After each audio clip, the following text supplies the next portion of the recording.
अस्सलाम वालेकुम फ्रेंड्स, मेरा नाम है सुमैर और आप देख रहे हैं सभी सुमैर यूट्यूब चैनल। तो दोस्तों, ड्रामा सीरियल बेबी बाजी को आप लोगों ने हिट करवा ही दिया भाई। इस ड्रामे को इतना पसंद किया गया कि मुझे भी मैसेजेस की भम्मार, क्या कहते हैं, गम्मार या भम्मार आ गई कि भाई इस ड्रामे का क्यों नहीं आपने पोस्टमार्टम किया, क्यों नहीं इस ड्रामे का जरा आपने आलू कीमा बनाया। तो भाई आपकी बेहद फरमाइश पर ड्रामा सीरियल बेबी बाजी का आज हम बनाने जा रहे हैं आलू कीमा।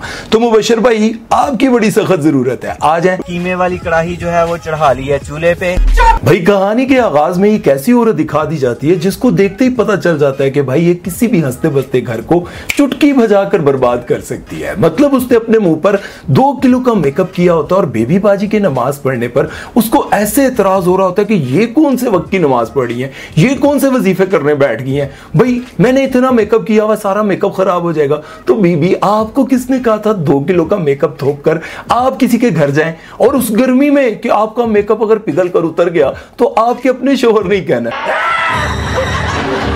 और भाई ये अजरा का किरदार निभाने वाली औरत वो दिखाई गई है जो किसी के भी घर में जाकर सारा कुछ खाने पीने के बाद अगर कोई कटसी में कह देना और तो खाए ना, तो आगे से कहती है मैं बाहर की चीजें नहीं खाती, मैं परहेज करती हूँ, मैं डाइटिंग भी हूँ, मेरा पेट खराब हो जाता है। अगर तूने डाइटिंग की होती तो तेरे साइज के कपड़े हर दुकान पर मिल जाते। अब तो तुझे पूरा कराची फिरना पड़ता है, आखिरकार तुझे लंडे से मिलते हैं। लंडा फ्री वड्डी भूआ, इधर लंडिया दा भूआ, छड्डो शरीके जान ते करो लंडे वाल ध्यान। और ऐसी औरतें दूसरों की प्लेट में पड़ी हुई बोटी पर इस तरह से नजर रखकर और इस तरीके से चेक करती हैं कि अगले को पता भी नहीं चलने देती। कहती हैं हाय मेरी प्लेट में तो नमक तेज है, तुम्हारी प्लेट चेक कर लूं, बोटी उठा के खा के, नहीं नहीं तुम्हारी प्लेट ठीक है, मेरी प्लेट में पता नहीं नमक क्यों तेज है। और भाई बहुत सारे लोग ये कह रहे हैं कि जिस तरह से इस ड्रामे में जवेरिया और सऊद नजर आ रहे हैं, रियल लाइफ में भी बिल्कुल ऐसे ही है। मतलब बीवी सख्त गुस्से वाली और शोहर जी हजूर जी हजूर। नहीं शादी कर लें, आप शादी कर लें और आप मेरी जान छोड़ें ताकि मैं भी सुकून से रहूं और आप भी सुकून से। अब खड़ी क्या बस। अच्छा, और इससे पहले भी ये ड्रामा सीरियल नंद में इस तरह का किरदार कर चुकी हैं। मतलब पहले भी बहुत सारे घर तबाह कर चुकी हैं। भाई विलन का किरदार तब तक फेमस नहीं होता जब तक लोग उसको रोस्ट ना करे, या फिर वो रोड पे जा रहे हो तो किसी बुरे अल्फाज से उनको याद ना करे। मतलब उनको पता चलना चाहिए कि यार उस किरदार की वजह से लोग मुझसे नफरत करने लगे। हालांकि ऐसा होना नहीं चाहिए। जवेरिया से तो नफरत नहीं करते, हम तो अजरा से करते हैं। चल झूठा। और यार इस ड्रामे में वैसे जिसके साथ जो भी हुआ वो अपनी जगह, लेकिन नसीर के साथ यानी कि लंडे के ठरकी के साथ जो कुछ हुआ ना वो बहुत बुरा हुआ। मतलब उस पर हंसी भी आई, रोना भी आया कि ऐसा क्यों हुआ बेचारे के साथ। पहले तो वो बेचारा कहता रहा कि मेरी जबरदस्ती शादी करवा दी है, मैं तो इसको देखना नहीं चाहता। यार जरा आप इंसाफ करो, मतलब जबरदस्ती शादी हो गई है तो यार जबरदस्ती बच्चा किथों आ गया। मतलब अब तो मर्द भी कहने लगे 10-10 बच्चे पैदा करके मैनू आज तक सच्चा प्यार नहीं मिलिया। ओ भाई सच्चा प्यार नहीं मिलिया ते किथों तोहफे आंदे न हर साल। मतलब बेगम को हर साल नया गुलदस्ता भी देते हो और कहते हो सच्ची मोहब्बत नहीं पाई है तक। ऐसे मर्दों की शादी राखी सावंत या फिर उर्फी जवेद जैसी लड़कियों से करवा देनी चाहिए जिनको सुबह उठते ही पता चल जाए सच्चा प्यार होता क्या है।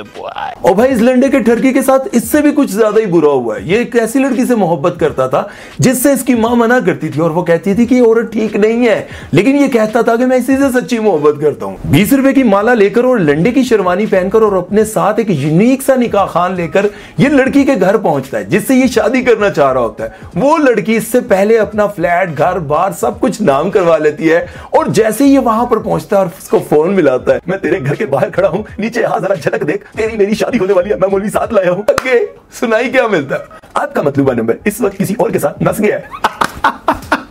और यार मैंने सोचा भी नहीं था इस लंडे के ठरकी के साथ इतना बुरा होगा।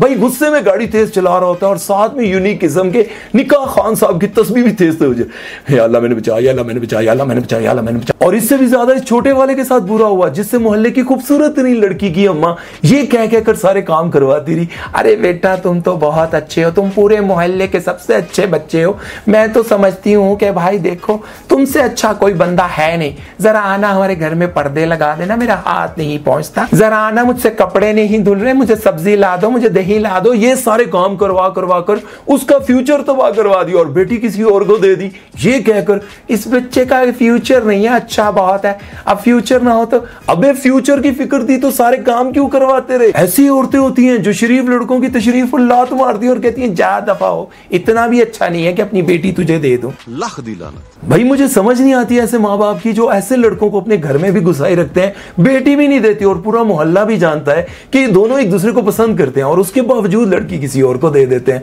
ओ हद नहीं होगी यार।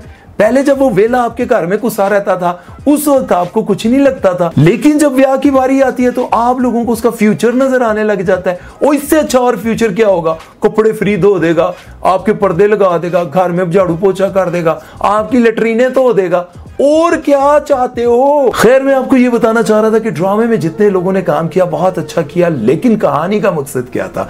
कहानी का मकसद ये दिखाया गया था कि एक औरत अपने शोहर के होते हुए अपने घर पर राज करती है और एक बाप अपने बच्चों को चाहे 10 हो 12 हो सबको पाल लेता है और उनकी हर जरूरत पूरी करता है, उनको कॉलेज भेजता है, स्कूल भेजता है, यूनिवर्सिटीज की फीस उठाता है और जब बेटे की शादी होती है तो बहू को जेवर तक पहनाता है, दुनिया की हर ख्वाहिश पूरी करता है और एक नहीं 10-10 बच्चों को अकेला बाप पाल लेता है। लेकिन जब वही माँ बाप बूढ़े हो जाते हैं, गरीब हो जाते हैं, कमजोर हो जाते हैं, तो फिर यही बच्चे एक माँ बाप को नहीं पाल सकते। हालांकि माँ बाप की कोई ख्वाहिशात नहीं होती, माँ बाप नहीं कहते कि मुझे गोल्ड बनवा दो, ये जवानों की ख्वाहिशात होती हैं। माँ बाप नहीं कभी कहते मुझे फलां मुल्क जाना है, मुझे घूमने जाना है, ये बाप ही बेटों की ख्वाहिशें पूरी करता है। बाप कभी भी नहीं कहता मुझे गाड़ी ले दो, वो कहता है बस मुझे खाना दे दो, 2 वक्त का इज्जत से खाना दे दो। लेकिन यही बेटे जो अपने बाप की कमाई पर पूरी दुनिया घूमते हैं, अयाशियां करते हैं, सब कुछ करते हैं, लेकिन माँ बाप जब बूढ़े हो जाते हैं तो कमजोर दिखाई देते हैं और यही औलाद उनको 2 वक्त की रोटी देने से गुरेज करते हैं, अपने पैर खींचते हैं, अपने पैसे को देखते हैं। तुम्हें शर्म नहीं आती कि जिन माँ बाप ने तुम्हें हमेशा तरजीह दी, अपनी पाई पाई तुम पर कुर्बान कर दी, अपनी ख्वाहिशात को दफन किया। क्यों? एक बाप जो इतना पैसा कमाता है वो उस वक्त जवान होता है जब उसके बच्चे छोटे होते हैं, माँ जवान होती है, वो सारी ख्वाहिशात को दफन कर देते हैं। क्यों? इसलिए कि वो अपनी औलाद को कुछ बनाना चाहते हैं, उनको खुशियां देना चाहते हैं और अपनी कमाई का एक एक रुपया उन पर निशावर कर देते हैं। लेकिन इस ड्रामे में जो दर्दनाक सीन दिखाए गए हैं कि माँ बाप बूढ़े होने के बाद इस कदर दरबदर हो जाते हैं, इन सारे सीन्स को देखने के बाद इंसान ये बात सोचने पर मजबूर हो जाता है क्या हम इस दिन के लिए औलाद मांगते हैं कि जब माँ बाप बूढ़े हो जाएं तो कभी एक बेटे के पास छोड़ आए, कभी दूसरे बेटे के पास छोड़ आए और उनको ये बात बार बार बताएं कि देखें आपके 30 दिन पूरे हो गए, अब आप दूसरे बेटे के पास चली जाए। क्या आप लोगों ने बूढ़ा नहीं होना?